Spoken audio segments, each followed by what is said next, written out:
Friends அழகே அழகு serial அடுத்து என்ன நடக்க போகுதுன்றத இன்னொரு வீடியோல ஒரு குட்டி பிரமோ பார்க்கலாம்.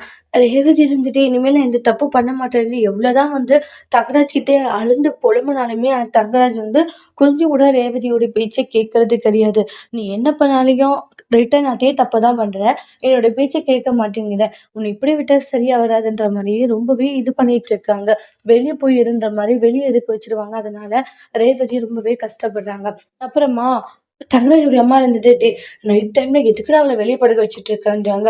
அம்மா, வெளியே படுக்க வச்சாதான் கொஞ்சமாச்சும் அவளுக்கு புத்தி வருமா, நீ இதெல்லாம் நினைச்சு கவலைப்படாத, போய் நிம்மதியா போய் தூங்கிடுவாங்க.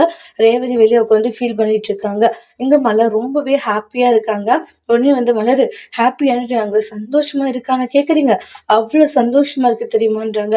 எனக்கு சொல்ல வார்த்தைகளே இல்லைங்க, அவ்வளவு சந்தோஷமா இருக்குன்றாங்க. நான் எவ்வளவு ஹாப்பியா இருக்கு தெரியுமா, இப்படி நான் போகும்னா இதெல்லாம் நடக்குமா, இதெல்லாம் நான் கொஞ்சம் கூட நினைச்சே பார்க்கல. ஆனா இன்னைக்கு நான் இந்த மாதிரி வெளியே அன்டைம்ல வெளியே வந்திருக்கேங்க, அது பீச்சுக்கு. இதெல்லாம் பார்க்கும்போது எவ்வளவு சந்தோஷமா இருக்கு.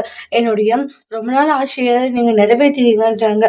இதுக்கெல்லாம் காரணமே நான் மதியம் கூட சொல்லலாங்க அப்படின்றாங்க. என்ன சொல்லிட்டு இருக்காமா, பசங்களை அவ சரியான நேரத்துல பாத்துக்கிறேன்னு சொன்னா, இல்லைன்னா என்ன ஆயிருக்கு சொல்லுங்க. உண்மையிலே மதியம் நினைச்சா ரொம்ப பெருமையா இருக்கான்னு, எனக்காக நீங்க நிறைய விஷயங்கள் பண்றீங்க பாக்கியராஜ், ரொம்ப சந்தோஷம் அப்படின்ட்டு பயங்கர ஹாப்பியா இருக்காங்க மலர்.